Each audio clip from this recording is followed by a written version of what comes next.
Eu queria que você abrisse a sua Bíblia no primeiro livro das Crônicas, no capítulo 4. Semana passada eu estava terminando de ler o Antigo Testamento e o plano que eu peguei trazia Crônicas como o último livro do Antigo Testamento. E eu falei, meu amor, eu nunca li a genealogia com tanto gosto, com tanta alegria como eu estou lendo agora. Esses primeiros capítulos de Crônicas são capítulos que a maioria das pessoas pulam quando estão lendo a Bíblia, porque são os 4 capítulos iniciais de Crônicas. Eles são capítulos genealógicos, onde o cronista vem mostrando a cronologia, não é? A ordem ali de nascimento, de quem era pai de quem, toda essa questão de descendência, ele vem trazendo do capítulo 1 até aqui o capítulo 4.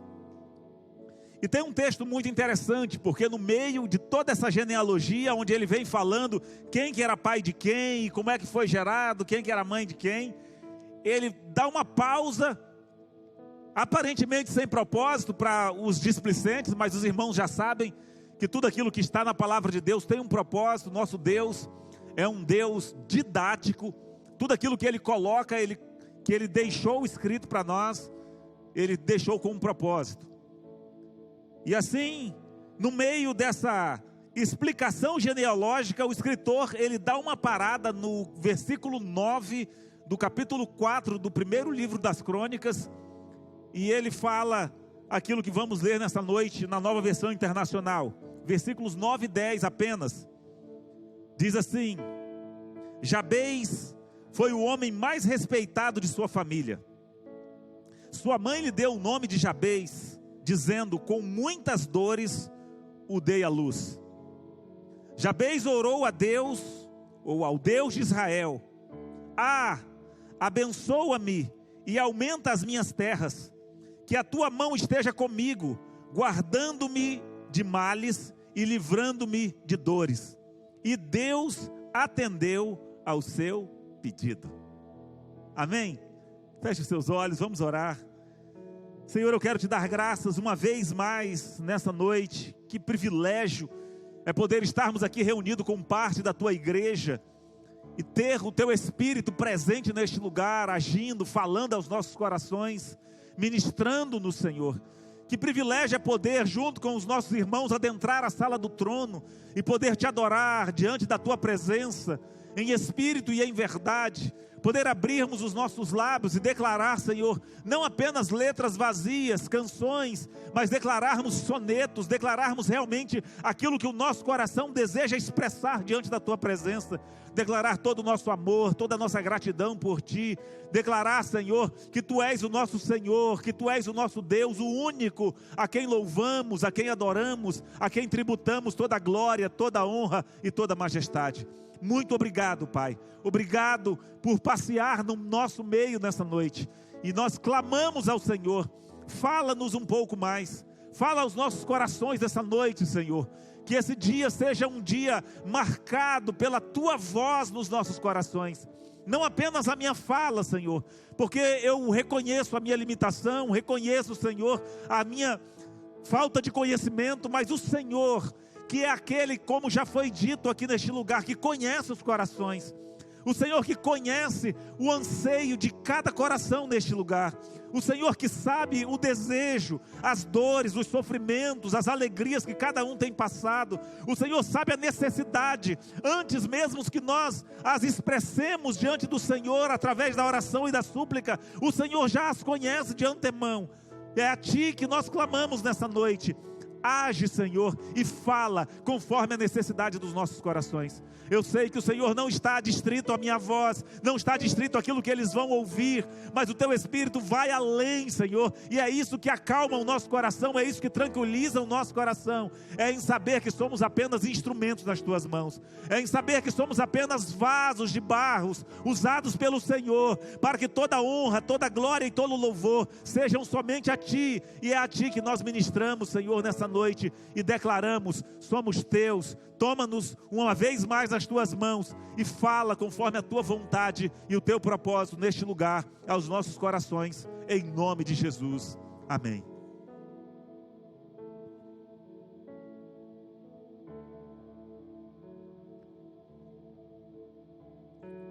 Queridos, esse texto, ele é um texto, a meu ver, muito mal utilizado, desde uns 10 anos atrás, quando foi lançado um livro chamado A Oração, a maioria chama de Jabes, né?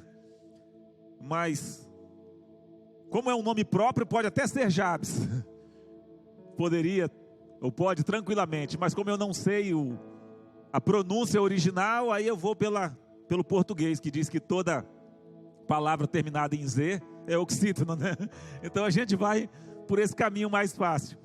Então foi lançado um livro chamado A Oração de Jabes, e esse livro, ele trazia uma mensagem dizendo que as pessoas precisavam aprender a orar como Jabes orou, para que eles pudessem assim serem ouvidos por Deus. Como é que Deus mudou a história de Jabes? Se ele estava numa circunstância, ele estava num local onde a possibilidade das terras dele serem aumentadas era quase nula, uma vez que as terras em Israel não poderiam ser passadas de uma família para outra, havia a lei de Israel proibia isso. Então quem vendia apenas os anos de colheita que restavam até um período de 50 anos ali que era contado por eles, quando a terra deveria voltar para os seus donos originais ou para as famílias originais. Então quando nós olhamos e vemos, o foco era mostrar uma oração poderosa que teve o poder, que teve a capacidade de fazer com que um homem que não sabemos quem é, a Bíblia não fala mais nada sobre esse homem, nem antes e nem depois, nós não sabemos quem foi, não sabemos, mas a palavra traz apenas esse recorte, essa inserção aqui para explicar algo a respeito da vida deste homem. Então, teoricamente, se fazia a apologia ou se defendia que precisávamos aprender com essa oração de Jabes, como é que nós podemos orar para mudar essa situação ou as nossas situações, as nossas circunstâncias. As Bíblias mais antigas, mais originais, trazem um pouco mais ao pé da letra, quando diz que ele orou dizendo: alarga as minhas tendas, Senhor, livra-me dos males. E aí, na nossa tradução agora, já vem dizendo: aumenta as minhas terras. Mas o texto mais original tanto dá vazão para uma ou outra interpretação. O certo é que nós precisamos entender, uma das primeiras regras que nós aprendemos quando vamos estudar o tema de interpretação bíblica, ou a hermenêutica bíblica, é a regra áurea, que se diz a regra principal, Bíblia se interpreta com Bíblia. Essa é a regra principal. Eu não posso usar a Bíblia e querer pegar um texto isolado, esse ou qualquer outro texto, e tirar dali um entendimento que seja contrário, que seja dissonante, que não esteja de acordo com todos os demais princípios da palavra de Deus. A Bíblia, qualquer texto que você pegar, que se faça uma interpretação que seja diferente do que ela diz em qualquer outro lugar, a minha interpretação é que está errada. Então, quando nós olhamos e pegamos um texto como esse, que vem aparentemente solto aqui, e o escritor resolveu deixar gravado isso, movido pelo Espírito Santo, como a própria palavra de Deus diz, que toda a escritura é divinamente inspirada, e é apta para nos corrigir, para nos ensinar, para nos instruir, e é essa o entendimento que nós temos. Então nós olhamos, nós não podemos entender isso que ficou escrito aqui fora do contexto bíblico, fora daquilo que a Bíblia fala a respeito de nós. Por isso eu trouxe o tema para essa mensagem nessa noite, de a oração de Jabez à luz da Bíblia. Então Jabez era uma prova, esse homem aqui é uma prova viva de que o que conta diante de Deus é a nossa postura. O que fez a diferença na vida de Jabez não foi a oração que ele fez a Deus, não, de forma alguma, porque não há um princípio bíblico que traga qualquer menção de que a bênção do Senhor para as nossas vidas, ela advenha através de oração. Não há. Apesar de nós ouvirmos muitas pregações, muitas ministrações, e muitas pessoas, buscando fazer campanhas de oração para adquirir coisas, para conquistar coisas, nós não encontramos na Bíblia nenhum princípio que diga a respeito disso, de forma alguma. A Bíblia diz que nós devemos sim, nós devemos orar, nós devemos fazer conhecido diante de Deus, pela oração e pela súplica, todas as nossas necessidades. Mas a Bíblia deixa bem claro que o que move os céus para manifestar o propósito de Deus, de abençoar as nossas vidas, não é a condição ou a quantidade das nossas orações, não é a qualidade das nossas orações, não é o quanto nós fazemos de campanha de oração, mas é o quanto nós obedecemos à palavra de Deus. É o quanto nós obedecemos. Então, quando nós olhamos para um texto desse, e quando nós vemos um homem que tinha tudo para ser um homem frustrado, para ser o próprio nome dele já tinha o sentido de aflição. A maior probabilidade, segundo o dicionário hebraico de Strong, traduzido por Strong, a maior probabilidade é que o nome signifique aflição, porque a mãe dele o deu à luz com muitas dores. E qualquer um que estudou um pouco a respeito da doença agora do século, da depressão e toda essa angústia que tem causado no coração dos homens, nós sabemos que uma das coisas que mais contribui para isso é o período gestacional e a forma como a pessoa é concebida, a forma como ela vem, como ela nasce. Isso faz toda a diferença. Se houve algum sofrimento enquanto ela estava no útero, se houve algum sofrimento na hora do nascimento, isso causa alguns traumas no subconsciente nosso, que faz com que a nossa vida haja uma camada cerebral, cientificamente falando, que nos entorte, que nos faça pender para determinadas atitudes, para determinados sentimentos ou até mesmo manifestações de algumas doenças.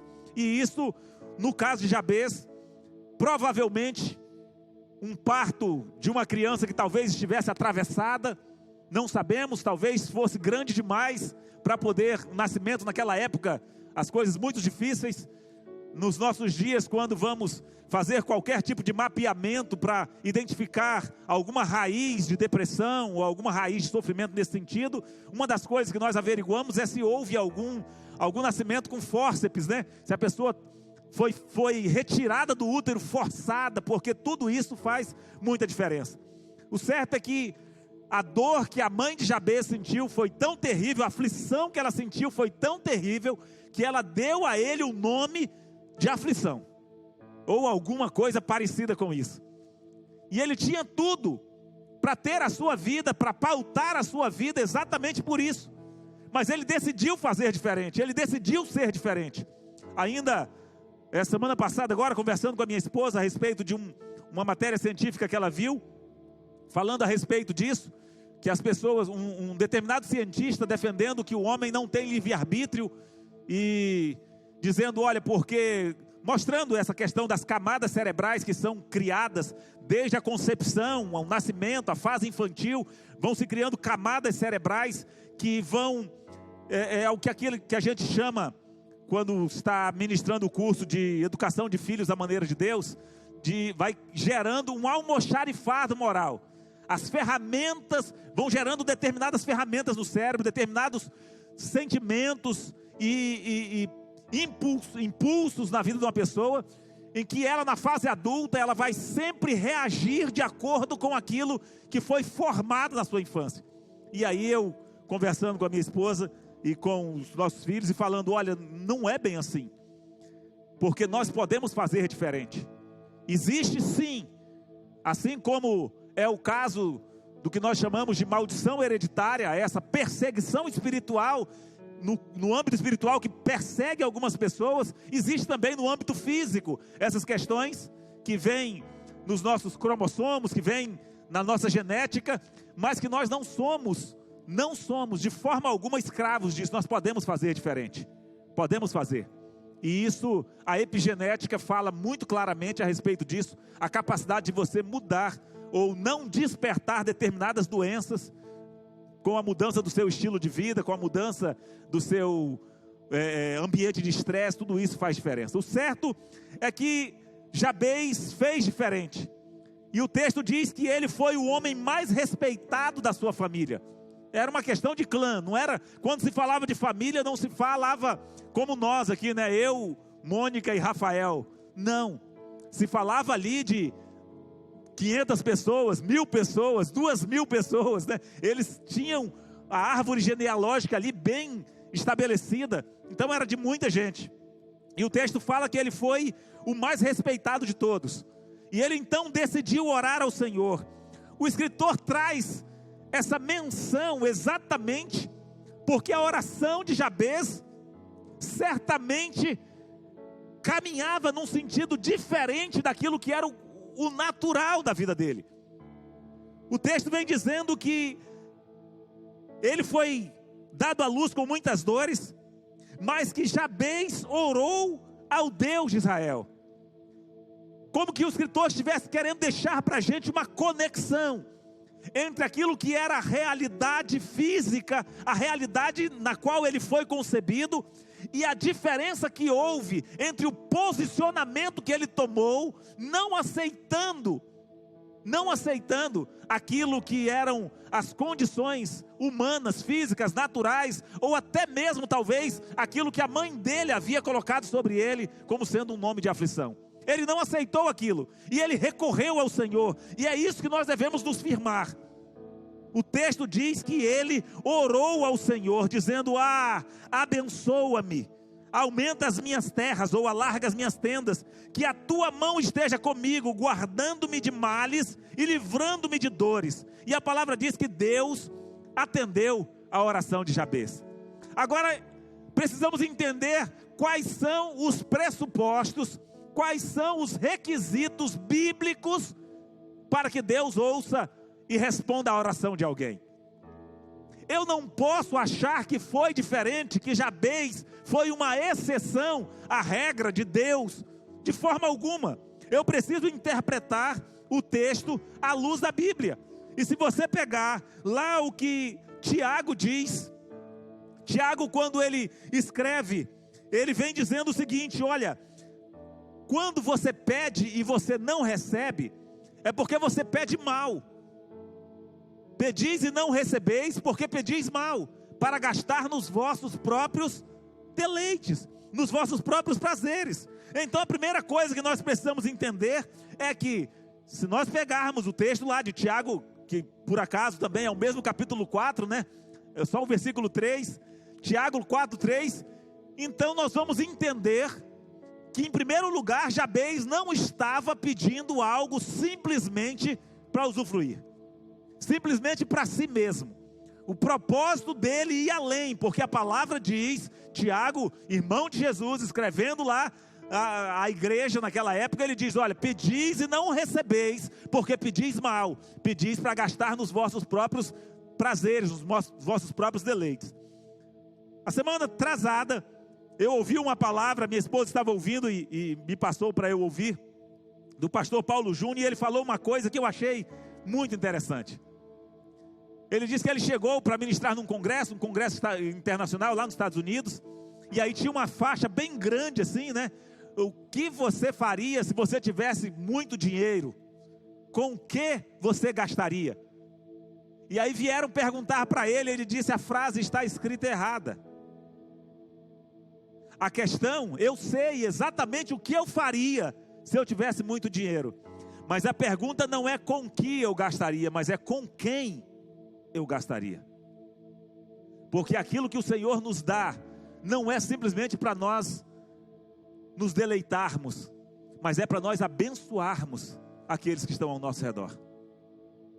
E aquilo, estou meditando nisso já desde então, mas é muito forte.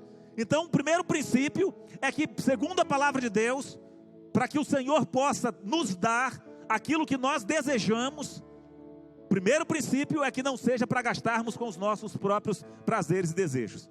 Por isso, queridos, a contrário senso, quem é que está interessado em nos dar as coisas para nós gastarmos com nós mesmos e nós investirmos em nós mesmos e até sermos afastados de Deus com as bênçãos que recebemos? Satanás. Muitas das orações que são feitas nas igrejas, só Satanás responde. Parece uma coisa dura, né? Parece uma coisa assim, contraditória.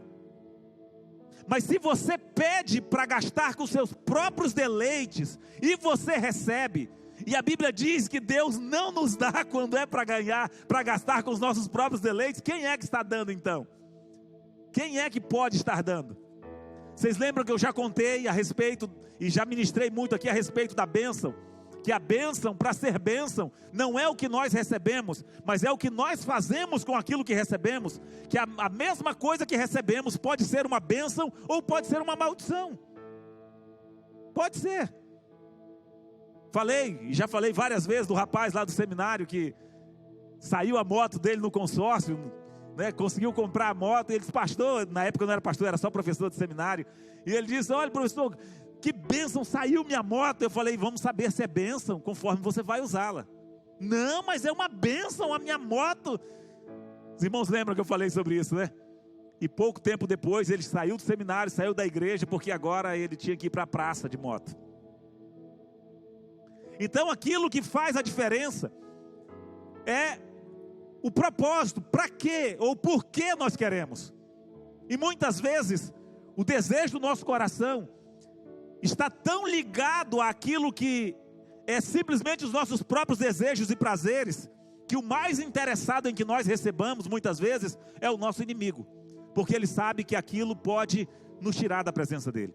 É por isso que quando Jesus vem falar a respeito das nossas necessidades, e nós vamos ver isso um pouco mais aqui para frente, ele dá o ensinamento dizendo: olha, vocês não devem se preocupar com o que há vez de comer, com o que há vez de beber, com o que há vez de vestir. Porque são os pagãos que se preocupam com esse tipo de coisa. Porque aos seus filhos o Senhor dá enquanto eles oram muito. É assim que diz o texto? O Senhor dá enquanto eles fazem campanha. O Senhor dá enquanto eles jejuam. Não, queridos. Ele diz: aos seus filhos o Senhor dá enquanto eles dormem. Porque não é pelo quanto nós oramos, não é pelo quanto nós lemos a Bíblia, não, é pela nossa condição de filho que Ele nos abençoa. E a bênção está de acordo com a nossa capacidade de receber e de andar nela. Então o primeiro ponto que precisamos entender é isso. Se Jabez recebeu, se teve a resposta de Deus, a primeira coisa que nós precisamos entender é que o propósito dele estava alinhado com o propósito de Deus. A bênção dele vem exatamente, as nossas bênçãos vêm exatamente quando nós alinhamos o nosso caminhar, quando nós alinhamos o nosso propósito ao propósito de Deus. Em segundo lugar, quando nós olhamos, a palavra do Senhor diz lá em Deuteronômio, capítulo 28, versículos 1 e 2, e as pessoas, elas gostam desse texto, mas elas não gostam de se deter na base do texto, né? Não gostam de se deter. A base do texto das bênçãos, as bênçãos que Deus diz que derramaria sobre o povo de Israel, diz o seguinte: se vocês obedecerem fielmente ao Senhor, o seu Deus, e seguirem cuidadosamente todos os seus mandamentos que hoje lhes dou, o Senhor, o seu Deus, os colocará muito acima de todas as nações da terra. Olha o versículo 2: todas essas bênçãos virão sobre vocês e os acompanharão, se vocês obedecerem ao Senhor, o seu Deus. Veja que as bênçãos nos perseguiriam. O texto original diz: essas bênçãos vos perseguirão e vos alcançarão. Se você tiver com a Bíblia de Almeida, principalmente, ela vai trazer desse jeito: essas bênçãos vos perseguirão. Você vai ser perseguido pela bênção. Agora, muitas vezes nós temos sido ensinados o seguinte: ora, irmão, ora que você vai conseguir mover a mão de Deus, ora que Deus vai te ouvir, ora que uma hora Deus vai te ouvir, vai mudar a sua sorte. Como se fosse uma queda de braço entre nós e Deus, nós querendo, precisando, merecendo ser abençoados, e Deus com a mão fechada, muquirana, que não quer abençoar. Aí a gente canta um hino bonito, né, para ver se alegra o coração dele. A gente faz umas orações bonitas para ver se ele se alegra com a gente, para ele nos dar o que nós queremos. Isso não é um Deus, queridos, se agir dessa forma.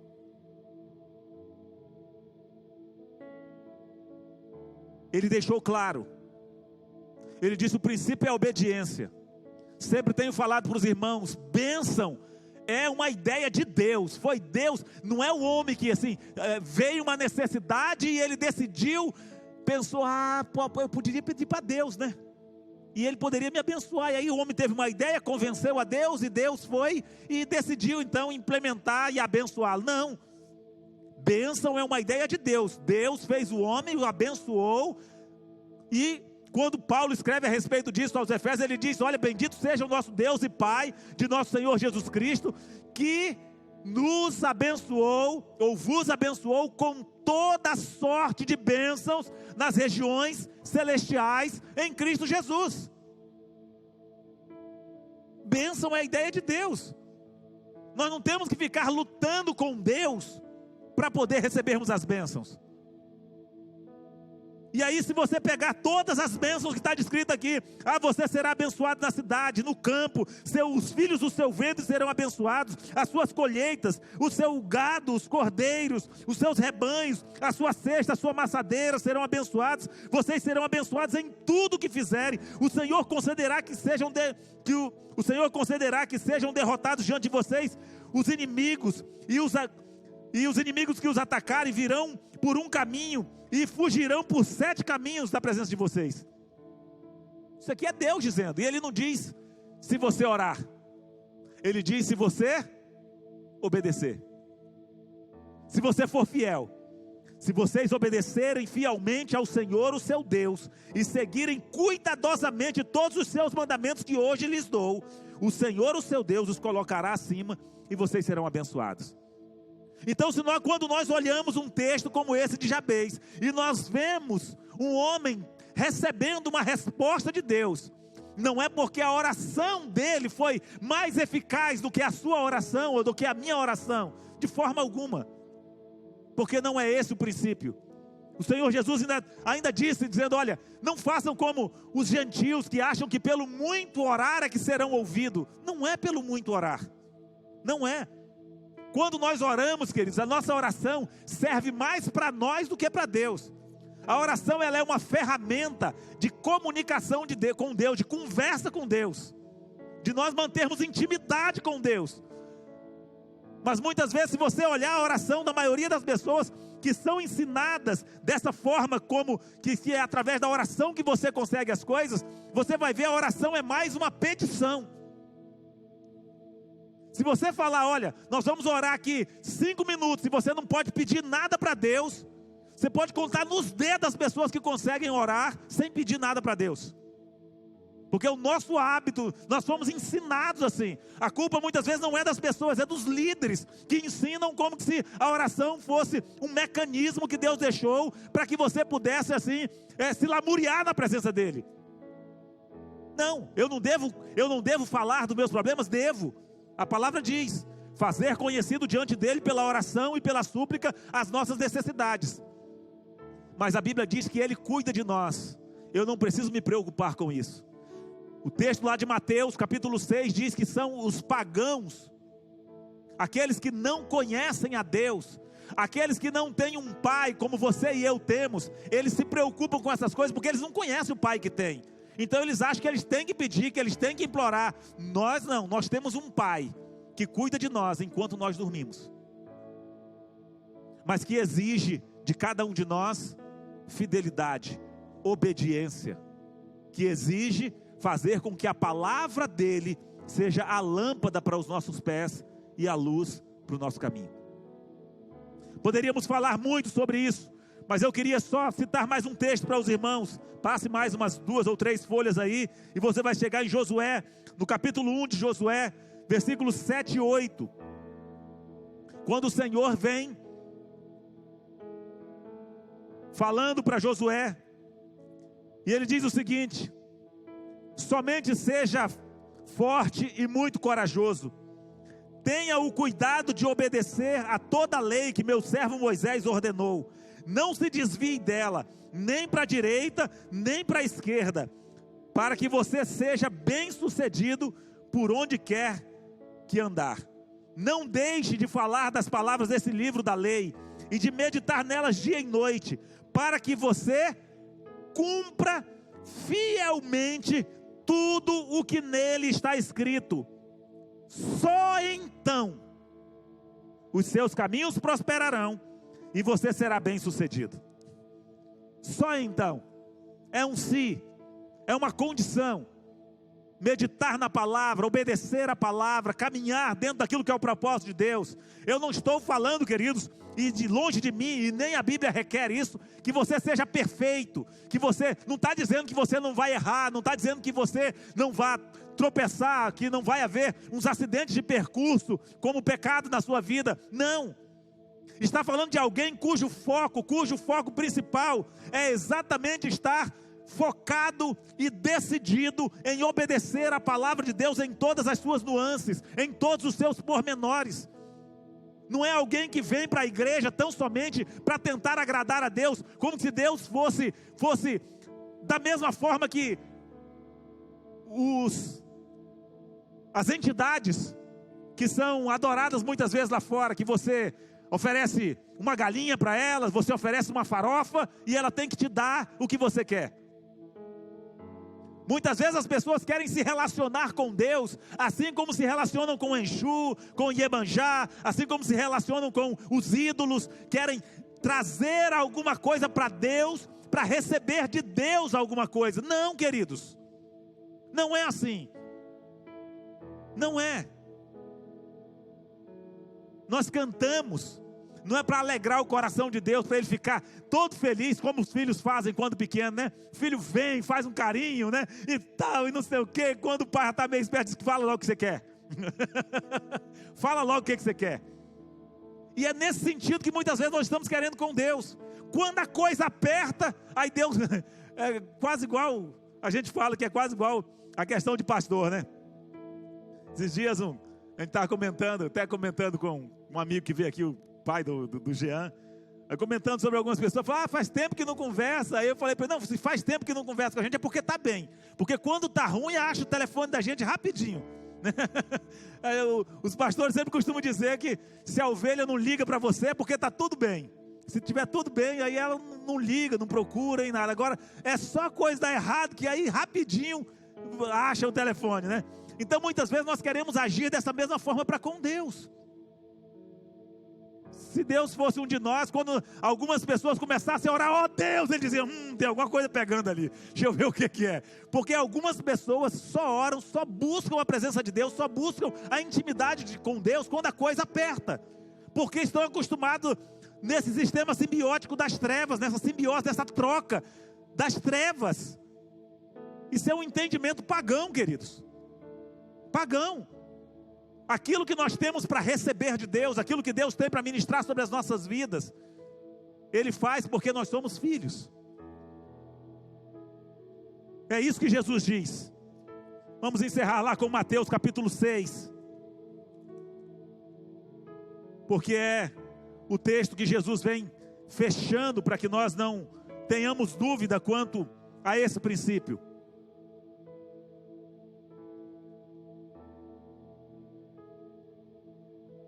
Vamos ler a partir do versículo 28. Vou ler do 25, que é o texto completo. Diz assim: portanto eu lhes digo, não se preocupem com a sua própria vida. Posso ouvir um amém? 6:25. Está projetado aqui, caso não consiga achar, está projetado, eu acredito. Tá. Então vamos lá. Diz assim: portanto, é Jesus dizendo, tá, queridos? Jesus, você não vai contrariar uma ordem de Jesus, vai? Olha o que ele diz: portanto eu lhes digo, não se preocupem com a sua própria vida, quanto ao que comer ou beber, nem com seu próprio corpo, quanto ao que vestir. Não é a vida mais importante do que a comida, e o corpo mais importante do que a roupa? Observem as aves do céu, não semeiam, nem colhem, nem armazenam em celeiros, contudo, o Pai Celestial as alimenta. Não tem vocês muito mais valor do que elas? Quem de vocês, por mais que se preocupe, pode acrescentar uma hora que seja à sua vida? Por que vocês se preocupam com roupas? Vejam como crescem os lírios do campo, eles não trabalham nem tecem. Contudo, eu lhes digo que nem Salomão, em todo o seu esplendor, vestiu-se como um deles. Se Deus veste assim a erva do campo, que hoje existe e amanhã é lançada ao fogo, não vestirá muito mais a vocês, homens de pequena fé? Portanto, não se preocupem dizendo, que vamos comer, ou que vamos beber, ou que vamos vestir, pois os pagãos é que correm atrás dessas coisas. Mas o Pai Celestial sabe que vocês precisam delas. Busquem, pois, em primeiro lugar o reino de Deus e a sua justiça, e todas estas coisas lhes serão acrescentadas. Você quer saber quem é pagão, quem conhece a Deus, quem realmente entende os princípios da palavra de Deus? Observe essa pessoa orando. O que a oração dela diz? A oração dela diz de gratidão por saber que o pai dela já proveu tudo aquilo que ela precisa? Ou a oração dela é uma oração de preocupação, como quem, se não buscar, está perdido, está sozinho no mundo? Nós precisamos entender isso, queridos. Nós precisamos, para não sermos levados pela falsa ideia de que nós vamos orar e Deus vai nos dar aquilo que nós precisamos. Essa é a melhor mensagem que eu poderia pregar para vocês, humanamente falando.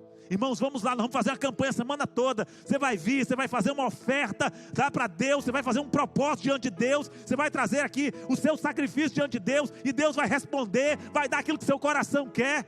Será, queridos, eu encontro base bíblica para falar isso? Eu não encontro. Não encontro. Eu até sei como é que a gente faz para poder encher um lugar assim, eu só não tenho coragem de usar os meios para fazer encher de pessoas que, ao invés de estar buscando a Deus, estão buscando o que Deus pode dar. Temos que tomar muito cuidado. Temos que tomar muito cuidado. As pessoas, elas estão dispostas a dar, a fazer muitas coisas para receber aquilo que elas querem, mas elas não estão dispostas a mudar o seu caráter e a obedecer a palavra de Deus para ter intimidade com Deus. Se falar que elas têm que andar de joelho, elas andam. Se falar que elas têm que carregar cruz na costa, se tem que carregar isso, carregar aquilo, se tem que fazer oferta, muitas vezes faz para receber o que elas precisam. Mas o diferencial do nosso Deus e os demais deuses que são mencionados na terra, é que o nosso Deus exige santidade, exige fidelidade e obediência. E Ele vincula todas as suas promessas a isso. Toda promessa de Deus que você encontrar na palavra está sempre condicionada com o si. A maior das promessas, tirando a questão da vinda de Jesus, foi a promessa feita a Davi. O Senhor disse: olha, não vai faltar descendente que se assente no seu trono, não vai faltar. Aí depois ele chama Davi e diz: mas você precisa ensiná-lo a andar nos meus caminhos, para que eu possa fazer com que essa promessa se cumpra na vida deles. Se eles forem fiéis, eu vou cumprir a promessa. Se não for fiel, nada feito. Lembram do texto que eu li para vocês? Da mesma forma com Abraão, Deus faz a promessa a Abraão e diz para Abraão: olha, de você vai ser o abençoador, através de você serão abençoadas todas as famílias da terra. Depois o Senhor chama Abraão e disse: olha, eu escolhi você para que você ensine os seus filhos a andar nos meus caminhos, para que eu possa cumprir as promessas que eu fiz a você. Todas as promessas, queridos, todas são vinculadas à fidelidade, são vinculadas à obediência, e você precisa entender isso. Gênesis capítulo 18, versículo 19, se você quiser deixar anotado na sua Bíblia. Deus fala para Abraão: pois eu o escolhi para que ordene aos seus filhos, e aos seus descendentes, que se conservem no caminho do Senhor, fazendo o que é justo e direito, para que o Senhor faça vir a Abraão o que lhe prometeu. Até as promessas de Deus para Abraão, para se cumprir, necessitavam de fidelidade, necessitavam que os seus descendentes andassem nos caminhos do Senhor. Então eu não sei se isso te ajuda ou se isso te atrapalha, mas eu sei que é o melhor para você. Utilize a sua oração para ter intimidade com Deus, e saiba que a sua fidelidade, saiba que o seu dia a dia, o seu caminhar, saiba que é o seu coração sendo o altar e a sua vida sendo o sacrifício dia a dia, é que faz com que todas as bênçãos espirituais que foram conquistadas por Cristo Jesus lá na cruz do Calvário possam se materializar sobre a sua vida. Coloque-se de pé.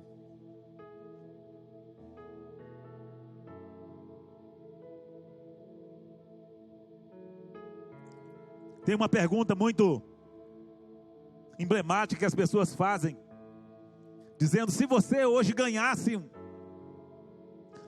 um dinheirão aí, um milionário, virasse um milionário, dinheiro mesmo, dinheiro, aquela milionária lá dos Estados Unidos, né? De vez em quando aparece umas propagandas da milionária nos Estados Unidos, uns 15 dias atrás ou 30 dias atrás apareceu, estava dando o prêmio na loteria lá, 4 bilhões de reais.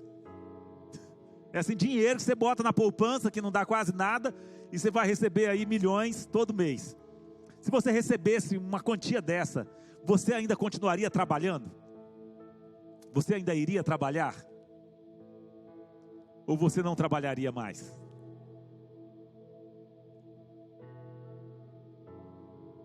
É muito sério, porque isso diz da finalidade para o qual nós fazemos todas as coisas. E talvez seja essa a questão nessa noite. Será que você, sabendo que a sua oração não muda nada naquilo que você recebe de Deus, você vai continuar orando? Agora que o pastor falou que eu não sou abençoado se eu orar, não vou nem orar mais. Mas a nossa oração, queridos, é uma conversa com o Pai. Imagine você como pai, ou você como mãe, o seu filho só chegasse para você para pedir as coisas, e quando ele não precisasse de nada, ele ficasse 3, 4, 5 dias, um mês, sem conversar com você, até o dia que ele precisasse de novo de alguma coisa, e aí ele viesse conversar de novo com você. Havia até com a conversa boa, né? Eu estava com saudade, como eu estava com saudade de você, faz tempo que era para eu te ligar, faz tempo que era para eu vir aqui. E no final de contas, você pode me arrumar um 50? Um milão? Será que nós não estamos agindo assim com Deus, queridos? A oração é o nosso canal de intimidade com Ele. Por isso, quando Jesus vai ensinar a respeito da oração, Ele começa dizendo: Paizinho, Abba, Pai nosso que estás nos céus, santificado seja o teu nome, venha a nós o teu reino, seja feita a tua vontade, assim na terra como no céu. O pão nosso de cada dia nos dá hoje, e faz conosco assim como nós fazemos com os outros.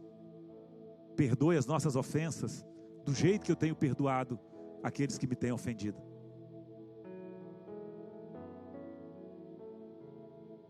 Seria o caso de Deus estar com saudade de conversar com você, como pai e filho, e não apenas como alguém que pode suprir as suas necessidades?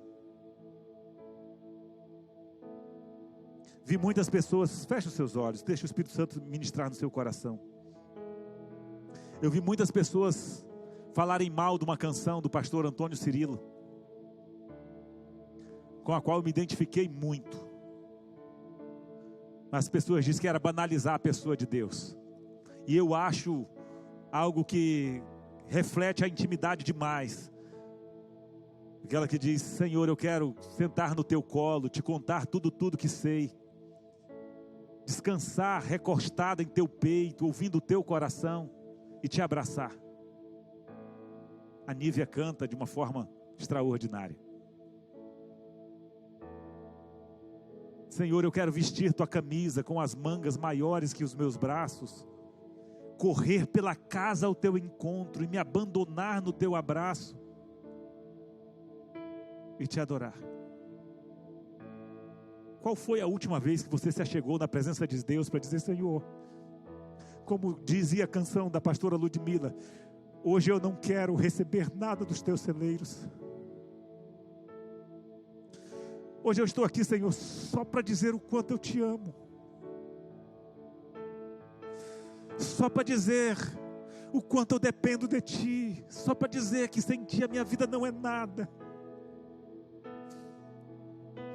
Qual será que foi a última vez que você chegou na presença dele para dizer: Senhor, aquele propósito que o Senhor fez lá, quando escolheu os levitas, dizendo: vocês não vão ter porção nenhuma, vocês não vão receber posse nenhuma na terra, porque eu vou ser a herança de vocês, eu serei a vossa herança. Qual será a última vez que você chegou para dizer: Senhor, obrigado, porque tu és a minha herança, tu és a porção da minha herança,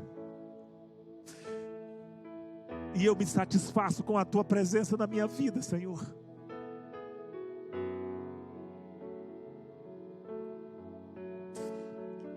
Que você possa entender os princípios da palavra,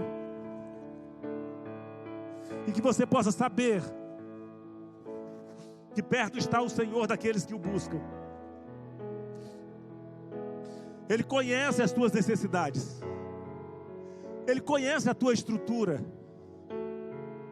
O pai pode até não dar um calçado para o filho, talvez porque não tenha condições, mas não há um dia em que o filho calce o calçado velho, que o pai olhe e não diga, e não pense em seu coração: eu preciso comprar algo novo para ele.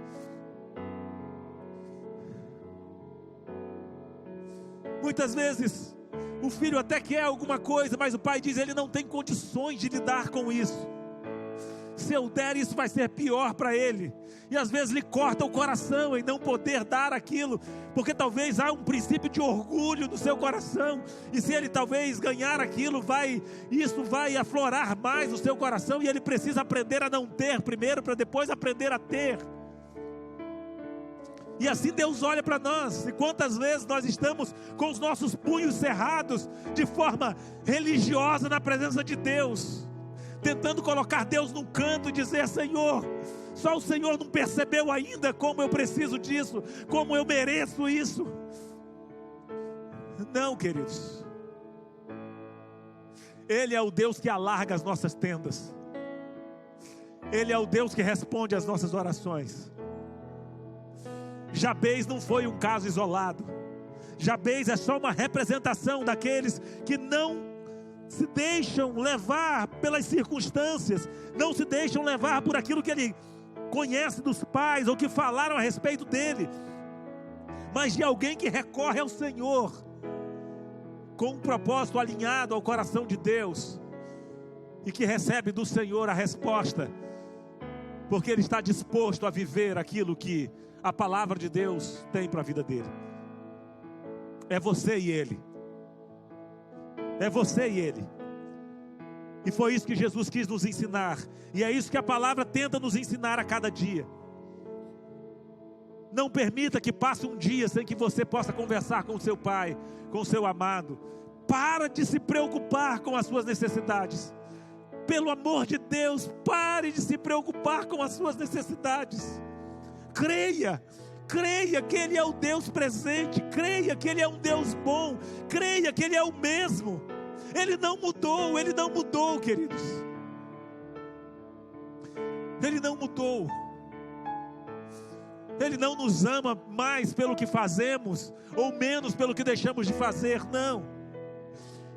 A palavra diz que quando ainda estávamos de costas viradas para Ele, Ele nos amou de tal maneira que enviou o Filho dEle para morrer em nosso lugar. E o escritor aos Hebreus diz: como então Ele não nos dará também todas as coisas e de graça?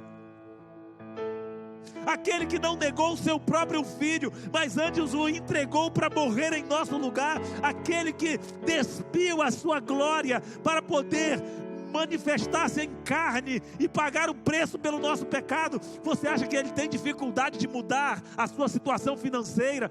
Você acha que Ele tem dificuldade de mudar a sua situação de saúde? Não, Ele não tem, queridos. Ele não tem. E é por isso que o Senhor diz: porventura alguma coisa demasiadamente difícil para mim? Não há. E a mão dele está estendida, e o seu nome está escrito lá. Então busque em primeiro lugar o reino de Deus e a justiça dele, e descanse, porque as demais coisas lhe serão acrescentadas.